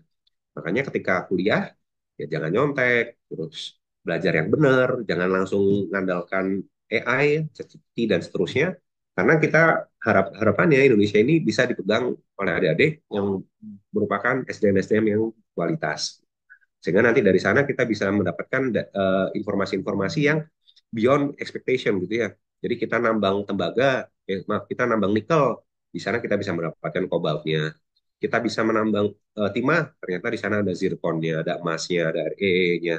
Dan ini semua bisa kalau misalkan ini semua berdasarkan pengalaman dan juga rajin membaca. Jadi adik-adik harus terus mempelajari. Jadi jangan berpuas hati dengan apa yang sudah dipelajari ya, tapi terus belajar. Dan ini semua yang kemudian mengantarkan saya ke ini, buku yang pernah saya tulis ya, seperti yang saya sampaikan di awal, ada 2 buku, yang namanya Mineralogi sama Mineralogi Terapan, dan 2 buku ini yang kiri ini dulu pernah publish di 2019, yang ini insya Allah nanti Januari baru akan rilis, dan ini nanti ada yang berwarna, ada yang hitam putih, nanti mungkin buat adik-adik yang apa namanya, yang eh, apa namanya memerlukan informasi tentang tahapan eksplorasi, kemudian aspek geometalurgi, mineralogi dengan geoteknik itu bisa mempelajari dari sini. Jadi kurang lebih isinya kalau yang mineralogi ini lebih banyak tentang kristal mineral dan juga bagaimana kita bisa melakukan apa namanya uh, penentuan sifat fisik, sifat kimia dari mineral, dari batuan, kemudian kita bisa mengujinya. Nah, kalau buku yang baru yang insya Allah akan publish Januari yang akan datang, ini lebih banyak melihat apa namanya bagaimana mineralogi itu kemudian bisa kita aplikasikan ke berbagai keilmuan, ke ilmu geoteknik, ke ilmu lingkungan, kemudian ke metalurgi, kemudian ke aspek sipil, dan ini yang kemudian bisa saling berkaitan satu sama lain. Gitu. Jadi dengan ini saya ingin mengucapkan terima kasih kepada Forkopindo yang sudah memberikan kesempatan untuk memberikan sharing ini dan perbanyak diskusi, perbanyak teman, perbanyak ke lapangan karena di sanalah tempat kita untuk belajar dan jangan sampai nanti ya dunia kita kecil gitu ya. Jangan sampai nanti misalnya kita pindah ke sini tapi kita nggak akur gitu sama teman-teman yang jangan. Makanya harus punya teman-teman yang baik yang bisa saling menguatkan dan itulah komunitas tambang yang ada di Indonesia. Terima kasih. Saya kembalikan ke Pak Romlah. Baik, terima kasih Pak Andi Yahya, luar biasa penyampaiannya. Eh, Baik, kepada peserta mahasiswa, bagi ada yang bertanya, tadi kami persilakan menuliskan di kolom chat. Saat ini ada satu pertanyaan, Pak Andi Yahya. Ini dari Hafiz Nur Fikri. Sepertinya teman kolega kita juga ini. Baik, Hormat Pak Hafiz, senior saya beliau. baik. Eh, Pertanyaannya, apakah saat kegiatan eksplorasi, ya, baik itu endapan mineral atau endapan batu bara, apakah memerlukan analisis petrografi? Dan apakah analisis petrografi merupakan salah satu standar dalam pelaporan sumber daya atau cadangan, endapan mineral atau endapan batu bara? Itu Pak, Ya, pertanyaan singkatnya. ya, terima kasih Pak Hafiz. Ini saya dites ini. Ya, Pak Hafiz. Jadi kalau tadi Pak Hafiz nyebutkan ada yang namanya petrografi. Petrografi itu artinya bagaimana kita bisa melihat isi dari batuan tersebut itu apa dengan cara visual. Kita melihat dengan menggunakan mikroskop. Nah, setelah kita lihat dengan menggunakan mikroskop, kita jadi tahu yang sedang kita amati ini ada mineral eh, apa namanya batuan sampingnya apa, kemudian ini nama mineralnya apa, sehingga nanti kita bisa tahu nama batuannya. Yaitu metodenya namanya petrografi. Nah, petrografi sendiri itu biasanya eh, bukan merupakan sebuah keharusan dalam pelaporan sumber daya dan cadangan. Untuk endapan batu bara itu biasanya akan nggak diperlukan. Tapi kalau kita berpindah ke endapan yang lain, misalkan endapan emas, endapan tembaga, itu kita perlu tahu host rock-nya atau batuan samping dari yang kita amati itu apa gitu. Makanya biasanya hasil dari uji petrografi, uji dari mineralografi itu kemudian masuk ke dalam pelaporan sumber daya dan cadangan supaya pembaca ataupun orang yang kemudian melihat dokumen tersebut itu paham kira-kira yang sedang diamati itu apa gitu Pak Hafiz. Jadi bukan merupakan suatu kewajiban, bukan nice to have petrographical image gitu ya, tapi ini merupakan guidelines kita untuk bisa melakukan eksplorasi dengan baik dan benar gitu. Gitu Pak Romlah. Oke, terima kasih. Baik, kepada peserta yang lain kami persilahkan kalau mau apa bertanya langsung bisa mengaktifkan mic-nya. Sudah kami buka untuk setting mic peserta. Silakan adik-adik mahasiswa. Di sini juga hadir beberapa dosen yang lainnya dari universitas yang lain, Pak Andi Yahya. Ini ada Oh Pak ya. Pan dari Trisakti, Pak Gus Karnali dari UBB, kemudian ada Pak Bayu dari ITNY, dan beberapa dosen yang lainnya juga juga hadir kayaknya di sini yang nggak sempat satu-satu saya cek. Oh iya. Ya. Terima kasih, terima kasih. Baik, kami persilakan sekali lagi untuk peserta, apakah ada pertanyaan? Kalau belum ada, saya coba apa bertanyalah kepada Pak Andi untuk menginspirasi gitu ya. Nah, sekarang ini kan lagi ramai ya tentang learning mesin ya, mesin learning gitu yang digunakan oleh mahasiswa atau dosen gitu. Nah, kira-kira dalam kemajuan teknologi eksplorasi secara langsung ini a- apa ya yang ramai sekarang yang kiranya menggunakan teknologi paling canggih saat ini, Mas? Iya Pak. Jadi machine learning itu udah mulai banyak dipakai untuk bukan hanya untuk eksplorasi juga ya, tapi untuk berbagai ilmu yang di dunia pertambangan juga gitu Pak. Di Pak Romla sebagai ahli geomekanika itu juga bisa memanfaatkan machine learning juga Pak. Misalkan kita ingin memprediksi kekuatan massa batuan gitu ya untuk sebuah lombong gitu. Nah, kita punya beberapa data. Data-data itu kemudian bisa kita eh, generate ininya ya, apa namanya eh, data-data tambahannya dengan menggunakan metode tersebut. Nah, kalau di eksplorasi sendiri, Pak, biasanya metode tersebut itu bisa kita pakai untuk mencari tipe endapan baru yang ada di sekitar endapan yang sudah ada gitu. Jadi di beberapa tahun terakhir ini kalau kita melihat beberapa publikasi Pak, mungkin sekitar 4-5 tahun terakhir, nah metode ini itu biasanya kalau udah ada data awal dari misalkan dari panjang gelombang dari suatu mineral lempung tertentu yang mengindikasikan mineralisasi. Nah, kita bisa generate daerah-daerah sekitarnya kira-kira mana sih lempung yang kira-kira sama dengan yang di sini gitu. Jadi tanpa orang itu harus tiba-tiba masuk ke hutan terus nyari di mana nggak tahu di mana gitu ya. Nah, dengan menggunakan machine learning ini udah bisa mengarah ke sana Pak Robla Oke. gitu. Kira-kira Dan kalau juga ya Pak, sensor kalau sensor secara langsung di lapangan mungkin ada nggak ya? Misalkan mau nyari emas gitu, langsung bunyi alatnya, oh ini emas gitu. Atau misalkan kalau Ya gitu. ada Pak. Kalau kita apa namanya? Kalau kita lakukan eksplorasi di daerah-daerah yang memang endapan placer, endapan aluvial, itu kita bisa pakai metode itu Pak. Gitu. Jadi kita bisa kan emas sama material yang lain itu kan perbedaan berat jenisnya bedanya kontras banget Pak. Emas 19 gitu ya misalkan dibandingkan galena yang cuma 8 ataupun dibandingkan apa kuarsa yang cuma 3 gitu ya. Nah, dengan menggunakan detektor emas itu langsung bunyi tuh "Tidit" gitu. Memang ada, tapi ya di Indonesia sendiri itu eh, apa namanya endapan placer itu rata-rata udah pada lagi oleh para pendulang, Pak. Jadi kalau pendulangnya itu biasanya lebih cepat masalah kayak gini-ginian, terus muncullah tenda biru itu, Pak. Oke. Gitu. Biasanya di Australia, di Kanada itu mereka pakai metode yang tadi, Pak. Hmm.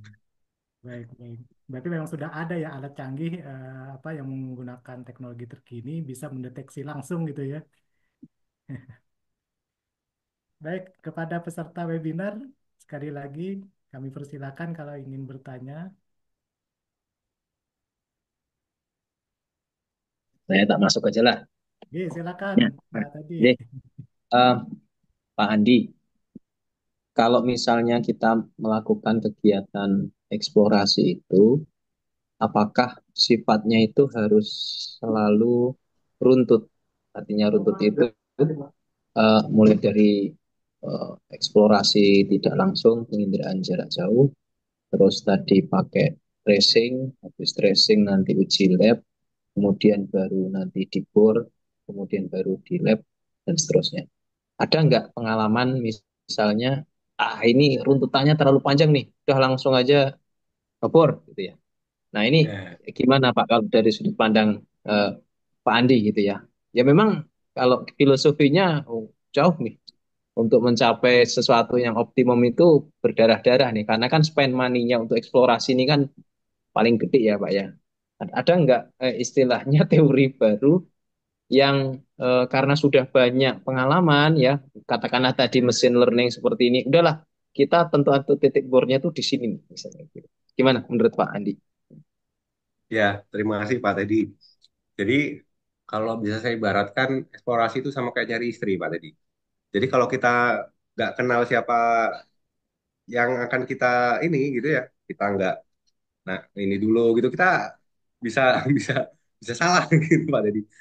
Tapi ini harus diartikan yang positif ya, jangan hal yang negatif ini adik-adik biar biar biar nggak salah semua ini nanti.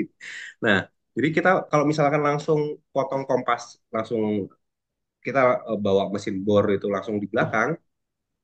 Nah, mungkin buat gambaran 1 meter pemboran itu mungkin harganya 1,5 juta 2 juta gitu ya. Nah nanti pas ditanya ini tukang bornya datang gitu ya, Pak ini mau ngebor di mana Pak? Terus yang ditanya bingung, mana ya enaknya ya? Udah di sini, nah, udah ditaruh gitu kan, udah ditaruh, Pak mau ngebornya berapa meter ya Pak ya? Kita nggak tahu ini mau ngebor sampai mana ini, kita nggak tahu stopnya di mana. Habis tahu kira-kira ngebor berapa meter, Pak yang dibor ini apa ya Pak ya? Tembaga, emas, batu bara, atau apa ya Pak ya? Karena nanti berbeda-beda. Nanti kita bawa alat yang cuma bisa apa namanya bor air gitu ya. Sedangkan target kita jauh gitu. Nah, itu nggak akan ini. Jadi kenapa pengetahuan di awal itu bisa mengantarkan kita ke kesimpulan? itu apa namanya eh, runutan yang tadi Pak Teddy yang apa namanya, makanya kalau belajar itu kan kita nggak bisa pengen belajar kitab kuning langsung kitab budul itu ya langsung belajar di halaman terakhir, nah nggak boleh. Ada adabnya, dan ini adabnya mau itu kuliah mau itu eksplorasi juga harus ada runutannya supaya nanti kita nggak, kalau kita langsung jumping into conclusion di terakhir, nah nanti banyak data ya di awal yang kemudian nggak ini nggak terkumpulkan gitu gitu. Jadi kalau nanti mungkin apa namanya adik-adik lagi nyari pasangan ya dilihat dulu kan, kadang-kadang kalau di Jawa itu kan bibit, bebet, bobot ya gitu. Ini orang tuanya eh, ini rumahnya di mana gitu ya. Harus tahu dulu. Terus ini apa namanya kerjanya apa kalau misalkan itu udah kerja gitu. Jadi harus tahu dulu ini ya Pak. Mungkin kayak gitu permisalannya Pak Deddy. Soalnya ada dosen di ini ya Pak Teddy ya, dosen UPN juga yang akan menikah besok ya. Jadi entah pikiran saya tuh ke arah sana gitu. Baik. Bukan bukan untuk menikah lagi ya. Ini menikah untuk pertama kalinya ini. Jadi jangan disalahgunakan. Jangan diartikan. Oke. Sekarang ada tiga pertanyaan penanya di kolom chat Pak Andi ya. Yang pertama ini dari mahasiswa Muhammad Sanjaya Ardi Wibowo dari ITERA Sumatera. Jadi pertanyaan pertamanya ini ketika kita melakukan drilling kan ya, pada kegiatan eksplorasi itu pasti memiliki kesulitan tersendiri. Nah, problem apa yang paling menyulitkan dan bagaimana cara menanggulangi hal tersebut? Kemudian yang kedua, dia pernah mendengar katanya kalau tambang yang beroperasi saat ini adalah hasil eksplorasi yang sudah lama. Mengapa hal itu bisa terjadi? Ya, Itu terima dulu. kasih Mas ini Muhammad Sanjaya Ardi Wibowo. Saya panggil Mas Sanjaya aja ya. Oke, eh, jadi gini, eh, betul kalau eh, ada ini ya eksplorasi itu sulit gitu ya. Terus kalau sulit ngapain kita lakukan gitu ya? Udah tahu kita tahu itu sulit, ngapain harus dilakukan gitu ya? Nah, kalau nggak dilakukan, nanti kita akan lebih kesulitan lagi gitu. Kalau kita langsung misalkan melihat ada singkapan batu bara, oh di sana ada singkapan batu bara bisa diukur, ah ini 5 meter, oh, berarti ke bawahnya nih kira-kira sama nih. Nah ternyata pas digali, wah kacau, cuma 5 meternya cuma ada di atas, digali sebentar udah hilang gitu kan. Nah dengan dengan menghilangkan apa tadi kegiatan pemboran ternyata loss-nya jadi lebih besar lagi gitu. Nah, eksplorasi ini harapannya bisa mengurangi kerugian atau loss yang muncul di belakang-belakang gitu. Jadi eh, industri tambang itu ibarat judi gitu.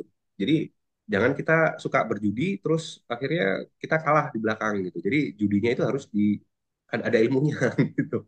Jadi bukan ngajari judi online ini ya.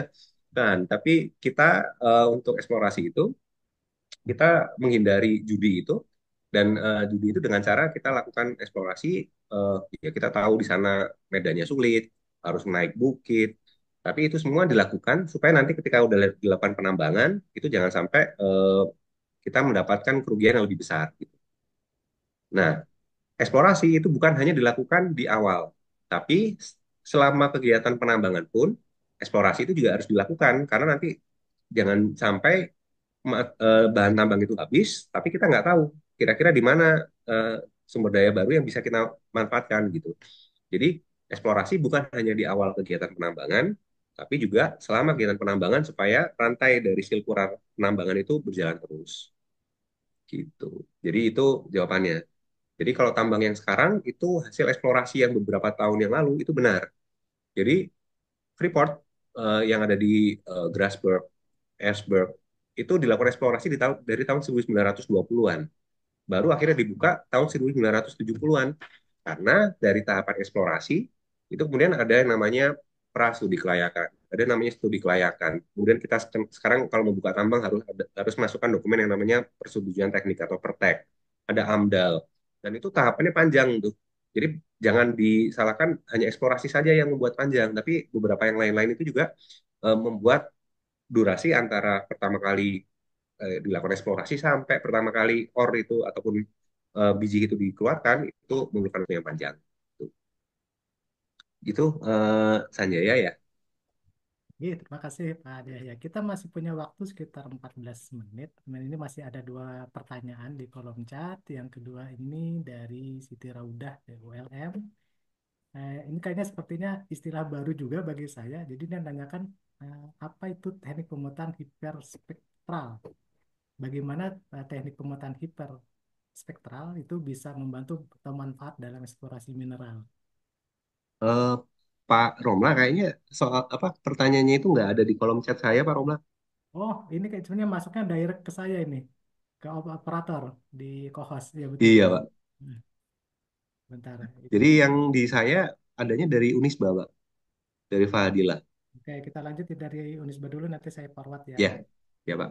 Kalau dari Unisba ini Muhammad Fadilah tadi ya. Jadi bagaimana strategi pengambilan sampel, jenis, jumlah, interval lokasi dirancang untuk memastikan representasi yang valid ya dari deposit bahan galian. Terus apakah bisa bias dalam pengambilan sampel? Oke. Ya, terima kasih. Ini ada Fahadilah ya. Jadi tadi eh, seperti disampaikan di awal ya, tiga pertanyaan pertama nanti akan saya kirimkan buku ya. Nanti Pak Dilah, terus Sanjaya sama satu lagi nih yang ada di kolom chatnya Pak Romla nanti saya kirimkan buku ya.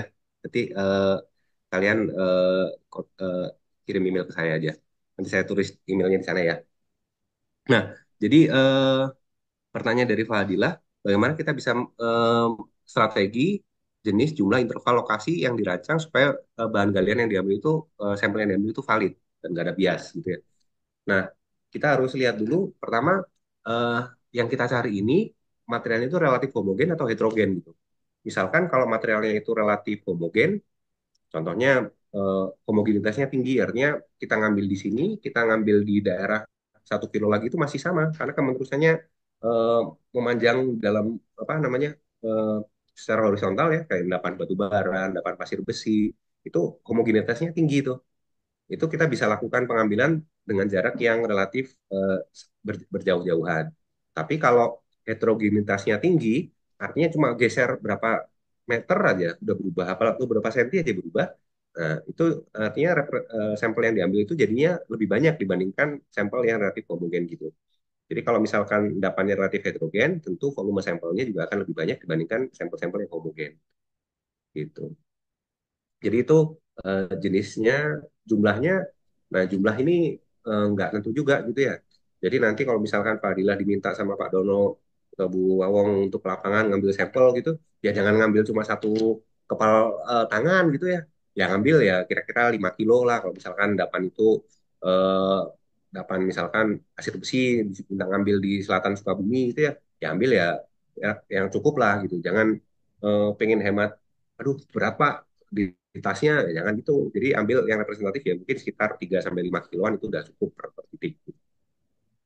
Nah, interval ya itu tergantung dari homogenitas sama heterogenitasnya tadi. Kalau homogenitasnya relatif ini ya udah ambil yang relatif apa namanya? Jaraknya berjauhan nggak apa-apa. Gitu Pak, panggilnya siapa? Fadilah nih. Iya Fadilah. Pak, izin menanggapi Pak boleh gak Pak? Boleh, boleh. Izin Pak sebelumnya. Tadi kan berbicara tentang homogenitas dan heterogenitas Pak. Bagaimana cara kita menentukan homogenitas dan heterogenitas suatu bahan galian sebelum kita mendapatkan data? Apakah secara literatur atau bagaimana Pak? Ya, kalau pertama kita sebelum kita lakukan eksplorasi, sebelum kalian ke lapangan, ya tentu kan ada yang namanya studi literatur ya, dibaca-baca dulu. Ini formasi geologinya menunjukkan batuan apa, terus batuan yang membawanya itu apa gitu ya. Nah, dari tipe-tipe endapan itu nanti kita bisa tahu tipe endapan ini tuh relatif punya homogenitas atau heterogenitas yang seperti apa gitu ya. Kalau endapannya relatif menerus gitu ya, contohnya tadi batu bara, pasir besi, itu relatif punya homogenitas yang cukup tinggi. Tapi kalau endapan-endapan yang mungkin melensa atau endapan yang mungkin cuma ada di satu tempat aja gitu ya spesifik, nah itu eh, cenderung heterogen keadaannya, makanya geser sedikit aja itu akan akan berbeda. Makanya semakin tinggi, semakin banyak sampelnya tentu akan semakin baik ya. Tapi setelah itu harus kita reduksi Makanya ada pengecilan ukuran, kemudian ada yang namanya conic quartering, ada yang namanya splitting, itu yang kemudian bisa kita lakukan.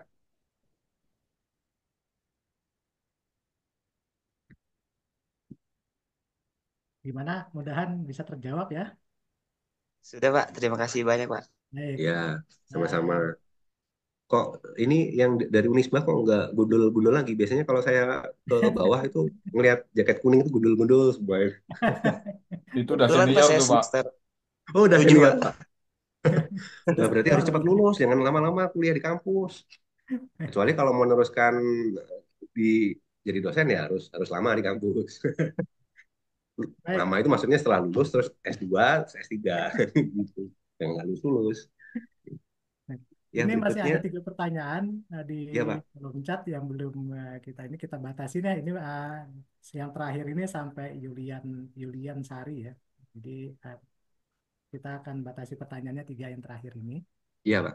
Mengingat waktunya. Sebelumnya saya ucapkan terima kasih banyak tadi dari Pak Dihaya sudah memberikan 3 buku edisi terbaru ya. Yang ya nanti di ini Pak di email kan saya berikan email saya nanti mahasiswanya biar bisa ini Oke, siap. komunikasi ke saya Pak. Jadi Oke. tadi itu 3 ini Pak Romla yang tadi Adilah Ya, terus siapa tadi itu Sanjaya sama satu lagi yang itu tadi Pak yang oke, ngontak ke Pak Romla bicara udah itu berarti yang udah 3 pertama ya. 3 penanya. iya well.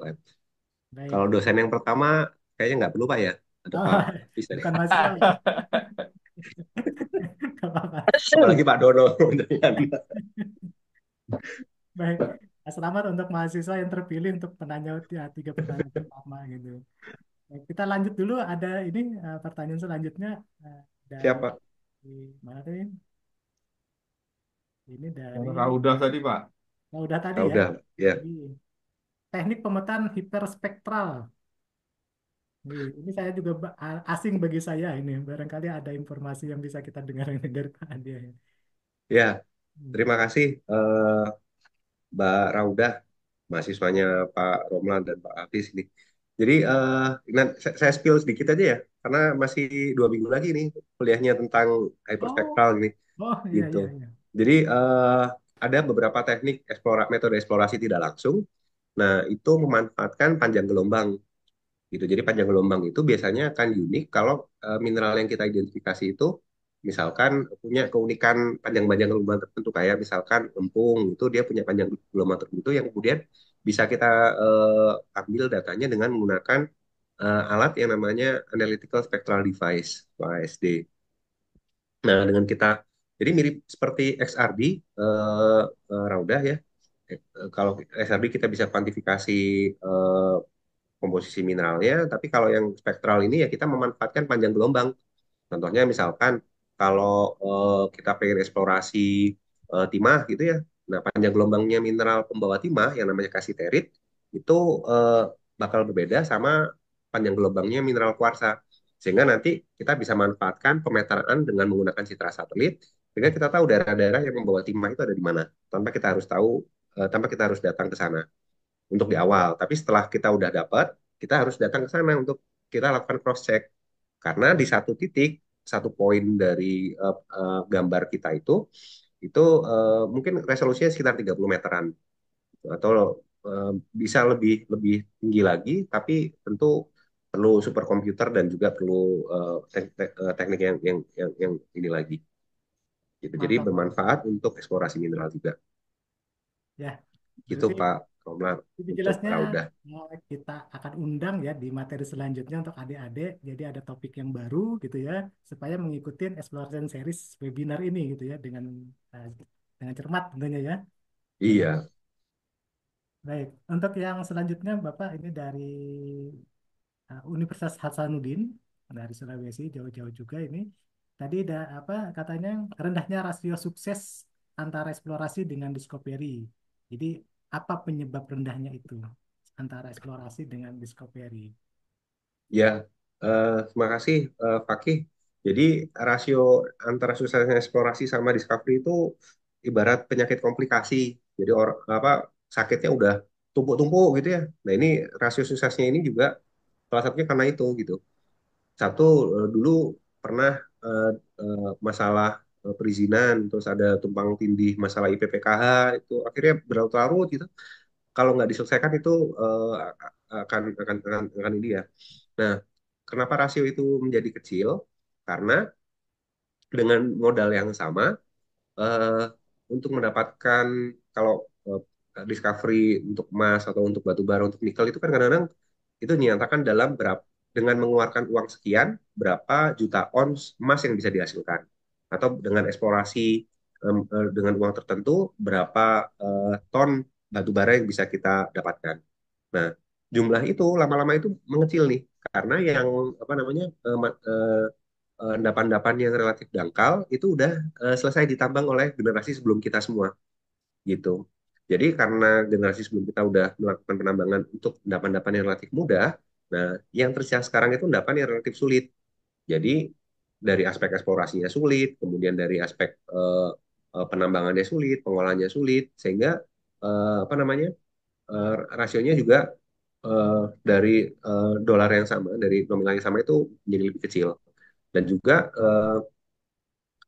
endapan itu tertutup oleh cover atau tumpukan material yang di permukaan itu yang lebih tebal gitu dibandingkan yang sebelum-sebelumnya gitu. Jadi semakin dalam dan semakin sulit. Contohnya yang ada di Sumbawa ya, eh, apa namanya, Fakih, itu kita harus 500 meter itu baru dapat ininya. Makanya metode penambangannya udah pasti nggak mungkin open pit, pasti akan dilakukan metode penambangan dengan underground gitu. Baik, mudah-mudahan jelas ininya jawabannya. Yang terakhir Pak Andi ya, barangkali bisa kita Ya, masuk dari Yulian Sari. ya Politeknik. Mahasiswa teknik Politeknik Pertambangan, Teknik Pertambangan Politeknik, wah Banjarmasin banyak Pak yang datang di sini Pak. Apakah masih dilakukan di perusahaan tambang besar dan telah lama beroperasi, dan metode apa saja yang biasanya dilakukan? Apakah sama dengan metode beberapa yang Bapak jelaskan tadi? Oke, jadi seperti yang saya sampaikan ya, jadi kalau misalkan kita punya IUP yang sangat besar ya, itu nggak mungkin kita akan membuka di seluruh IUP tersebut. Pasti nanti kita akan berfokus di daerah-daerah tertentu saja.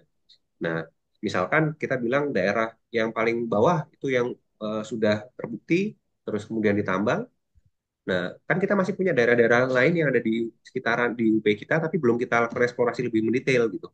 Makanya biasanya sebelum endapan yang di bawah tadi itu habis, di paling paling bawah tadi habis, biasanya juga dilakukan eksplorasi di daerah-daerah lain gitu, untuk melihat apakah ada endapan yang sama atau ada komoditi yang sama yang prospek yang untuk bisa ditambang. Harapannya umur dari tambang itu bisa bisa nambah lagi nih. Jadi setelah nambang dari yang lokasi yang di bawah, kita bisa pindahkan lagi tambang ke tempat yang baru lagi, tapi masih dalam IUP yang eh, masih dalam IUP yang sama. Daripada nanti eh, udah habis, terus kita kebingungan ini mau nambang apa lagi, karena udah nggak ada lagi material yang mau ditambang gitu. Karena nggak ada eksplorasi di sana. Makanya eksplorasi itu perlu dilakukan bukan hanya di awal kegiatan penambangan, tapi juga selama kegiatan penambangan juga berjalan. Nah, metodenya eh, seperti pemboran, kemudian pemetaan pemetaan juga masih dilakukan. Jadi kalau di industri itu kita kenal ada yang namanya greenfield eh, project, ada yang namanya brownfield project, ada yang namanya greenfield, brownfield. Nah, kalau greenfield itu masih hijau, kita nggak ada clue sama sekali. Brownfield kita udah melakukan sedikit, udah ada kegiatan eksplorasi yang ada di sana, sehingga kita bisa dapatkan informasi. Nah, baru kemudian jadi proyek yang berjalan gitu. Dan untuk mengubah dari greenfield ke brownfield itu perlu ada kegiatan eksplorasi gitu. Oke, luar Gitu biasa ya. ininya informasinya Pak Yaya. Mudah-mudahan bisa bermanfaat ya bagi adik-adik yang hadir di webinar kali ini. Mengingat waktu sudah pukul 18 WITA gitu ya. Dan di Indonesia bagian timur barangkali udah masuk maghrib kali ya. Di bagian Iya. timur, di barat itu masih menjelang maghrib. Saya rasa kita cukupkan sesi FBI yang ke-16 ini dengan tema teknik dan pemetaan eksplorasi. Mudah-mudahan minggu depan kami akan umumkan kembali untuk peserta mahasiswa untuk lanjutan eksplorasi tidak langsung ya topiknya. Dan ini salah satu topik yang juga sangat menantang. Barangkali ada teknologi kekinian yang nanti akan disampaikan oleh pemateri ya. Eh, Kami tunggu kehadirannya kembali di acara webinar yang ke-17 nantinya. Saya rasa demikian. Terima kasih Pak Yahya, terutama untuk door prize dan hadiahnya kepada mahasiswa. Mudah-mudahan menjadi apa manfaat ya berkah ilmunya, kemudian juga menjadi inspirasi bagi kita semua bisa menciptakan suatu karya bagi dunia uh, pertambangan di Indonesia. Salam sehat. Terima kasih. Assalamualaikum warahmatullahi wabarakatuh. Waalaikumsalam warahmatullahi wabarakatuh. Terima kasih semuanya. Waalaikumsalam warahmatullahi wabarakatuh.